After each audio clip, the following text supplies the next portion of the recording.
हमारी तरफ से शुक्रिया, बहुत कम टाइम में यहाँ पर आप तशरीफ लाए। मैं बहुत ममनून हूँ, आपका मशकूर हूँ। कुछ इश्यूज की तरफ एएनसी आज बहुत टाइम के बाद आपके सामने आई है, जो बहुत ही सीरियस इश्यूज इस वक्त हमारी यूटी कही है, मैं तो जम्मू कश्मीर स्टेट हमेशा कहता हूँ। तो सबसे पहला 13 जुलाई के मार्टियर्स का जो इशू है वो सही तरीके से असेंबली में हमारे मेंबरान जो थे उन्होंने उसका जवाब सही तरीके से नहीं दिया कि उसकी उसकी उसकी बैकग्राउंड क्या है। वो चीज अनएड्रेस्ड रही वहां पे, क्योंकि 13 जुलाई के जो शहीदान हैं वो हमारे हीरोज हैं। मेरे बीजेपी के साथियों को ये पता होना चाहिए, those are heroes of Kashmir, they will always remain the heroes of Kashmir. उन्हीं की वसादत से हम सब लोग यहाँ पर आज खड़े हैं। और 13 जुलाई का जो मैटर है ये कोई छोटा मोटा मैटर नहीं था। उस वक्त तो पाकिस्तान था, उस वक्त में हिंदुस्तान था। 13 जुलाई का जब वाक़ा हुआ, 13 जुलाई में यहाँ पे ऐसे ही गोली नहीं चली। उसका बैकग्राउंड यह था कि जम्मू में बहुत जगह पर कम्युनल टेंशन हुए थे, कम्युनल राइट्स हुए थे। और सबसे इंपॉर्टेंट चीज जो वहां पे हुई थी, जो बहुत ही खतरनाक चीज हुई थी, एक दो जगह पर कुरान मजीद का डिसेक्रेशन किया गया था। उसका जो वहां पे, और उसके बाद जो वहां पे कुछ मुसलमानों की तरफ से प्रोटेस्ट हुए, उन पर जिस तरीके से अंधाधुंध उन पर मजालिम बरसाए गए, उसका इफेक्ट कश्मीर में भी पड़ा। और उस वक्त फिर वो जब यहाँ पर वो अब्दुल कादिर जो शख्स थे, उन्होंने जब ये बात उठाई तो उस पर उनका जो ट्रायल था, जो उनके विटनेसेस को जब जज साहिबान ने वहां पर बुलाया अपना काठी दरवाजे पे, तो वहां पर उस वक्त अल्लाह अकबर का नारा हुआ, सिर्फ अल्लाह अकबर का नारा हुआ। उस नारे पर वहां की जो उस वक्त की एडमिनिस्ट्रेशन थी, उन्होंने अंधाधुंध गोलियां बरसाना शुरू की। और गोली बरसाना क्या कि वो उन्होंने आजान अपनी कायम रखी। 22 हमारे वो जो वहां पे थे कश्मीरी निहत्ते, उन्होंने सीने पे गोलियां खाई। तो मैं अपने बीजेपी साहिबान से इतना कहूंगा कि भाई ये ट्रेटर्स नहीं थे, दे टुक बुलेट्स ऑन देयर चेस्ट। और वो मांग क्या रहे थे उस वक्त? मांग क्या थी लोगों की? यहां पे बहुत ही गुर्बत, इफलास, यहां पे आपको हक नहीं था बोलने का। और आप कश्मीर जो मैक्सिमम मेजॉरिटी थी जमींदारों की थी, हमारी एक और मेजॉरिटी थी जो आर्ट्स और क्राफ्ट से काम करते थे, शाल बाफ थे। उनकी उजरत का मामला था, उनकी वेजेस का मामला था, उनकी फ्रीडम ऑफ एक्सप्रेशन और स्पीच का मामला था। और जो उस वक्त जो मजालिम थे उसका मामला था, उसका ये बढ़ के। और वो पॉपुलेशन 80% थी यहाँ पे, जो हमारे ये एग्रीकल्चर से वाबस्ता थे, पेजेंट्स थे, ट्रेड से वाबस्ता थे, यानी कि शालबाफी के साथ वाबस्ता थे। ये उनमें एक लावा उबल रहा था, और जो फट पड़ा उस दिन 31 जुलाई को। ना हिंदुस्तान था ना पाकिस्तान था, वो ट्रेटर्स कैसे हो गए? और वहां उस टाइम शेर कश्मीर की कयादत में दागबेल पड़ी हमारे इसकी क्या कहते हैं, हमारी पूरी मूवमेंट की। और उससे आस्ते आस्ते करके वो क्विट कश्मीर की मूवमेंट पर आ गई। और जब ये मामला हुआ उस वक्त यहाँ के इनको पता होना चाहिए, हमारे मेंबरान असेंबली को यह पता होना चाहिए था। उस वक्त यहाँ के प्राइम मिनिस्टर वेकफील्ड थे, जीईसी वेकफील्ड।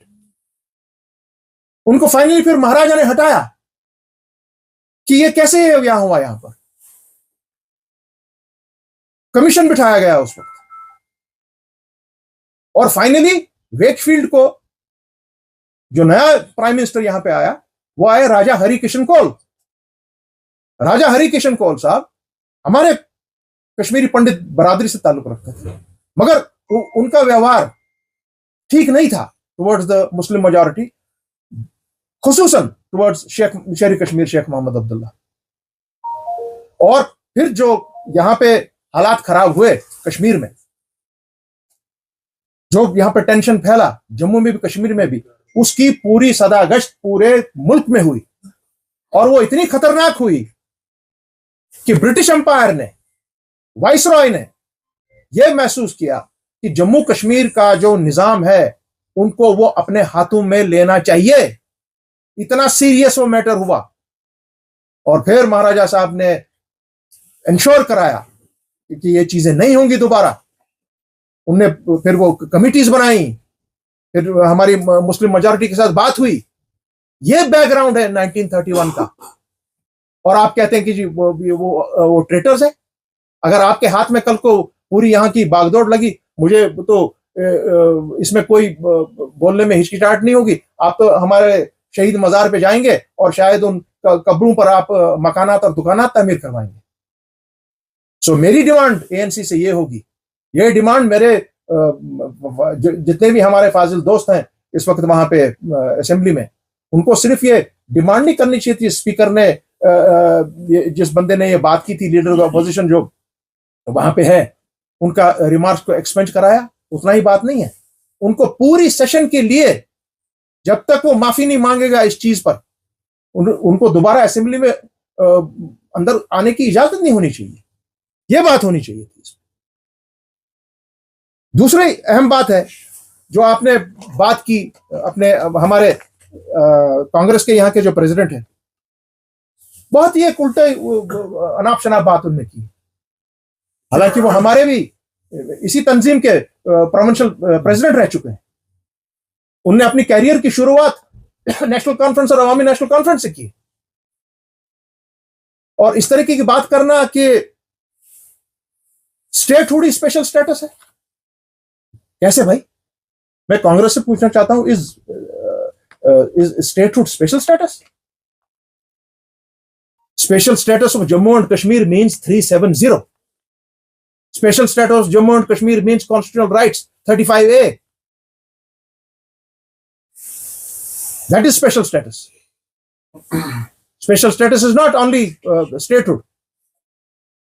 हमारा स्टेटहुड स्पेशल स्टेटस से निकला है, ना कि स्टेटहुड से 370 निकला है। और 370 में आपको फिर बार बार कह रहा हूं, 370 मरा नहीं है, 370 बाज़ाब्ता तौर पर जिंदा है। आज नहीं कल, कल नहीं परसों हमारे सुप्रीम कोर्ट को इसको रिस्टोर करना पड़ेगा। मैं कांग्रेस के अपने भाइयों से भी कहता हूं, आज आप देखिए, हमारे चीफ जस्टिस थे डीवाई चंद्रचूड़ साहब, हम उनकी बहुत आदर करते हैं, बहुत ही बड़े वो लीगल दिमाग रखने वाले बंदे हैं। मगर उनका हाल देखिए आज क्या किया जाता है। उनका हाल देखिए आज बीबीसी में क्या किया जाता है। उनका हाल देखिए आज वो जो बातें करते हैं अपने, इनके जो वो महफिलें उनके लिए लगाई जाती हैं, वो नहीं दे पाते हैं जवाब खैर खा कि उन्होंने 370 किस तरह ये उस पर एब्रोगेशन की मोहर लगाई। No, he can not answer it. मैं उम्मीद करूंगा कि कुछ तंजीमें जम्मू कश्मीर के कुछ लोगों को बुलाएं उन महफिलों में, मुझ जैसे आदमी को वहां बुलाएं, हम उनको बता दें कि 370 एक्चुअल में है क्या, कानून एक्चुअल में क्या कहता है, कॉन्स्टिट्यूशन क्या कहता है, वादे क्या किए गए थे। वो चीज मरेगा नहीं। और ये हम कॉन्स्टिट्यूशन के दायरे के तहत बात करते हैं, कॉन्स्टिट्यूशन के दायरे के बाहर कभी हमने बात नहीं की। तीसरी बात, मेरे दूसरे बहुत ही फाजिल मित्र ने, मेरे दोस्त ने, जिनकी भी शुरुआत सियासी तौर पर जम्मू कश्मीर अवामी नेशनल कॉन्फ्रेंस से ही हुई है। तब अवामी नेशनल कॉन्फ्रेंस नहीं होती थी, तब नेशनल कॉन्फ्रेंस खालिदा हुआ करता था, NCK एंड NCF। वो है मेरे अजीज अपने अल्ताफ बुखारी साहब, यहीं से उनकी शुरुआत हुई है, इसी जगह से।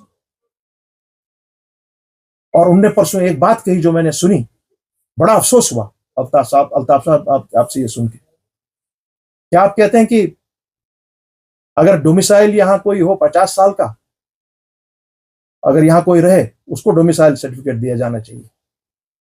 ये जो अभी हम ये है कि 5 साल रहे या 10 साल रहे उसके बाद आप डोमिसाइल देते हैं, जी नहीं।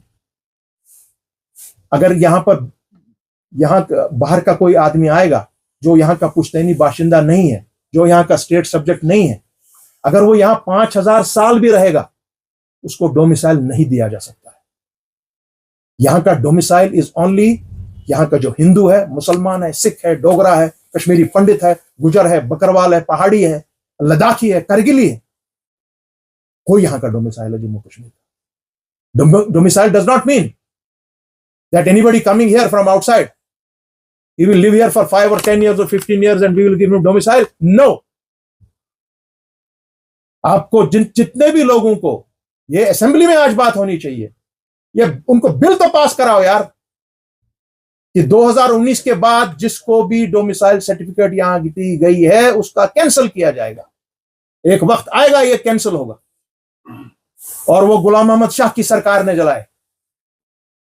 मैं बीजेपी की उस अपनी बहन से उतना कहना चाहूंगा, मेरी बहन ही है वो, क्या आपने शायद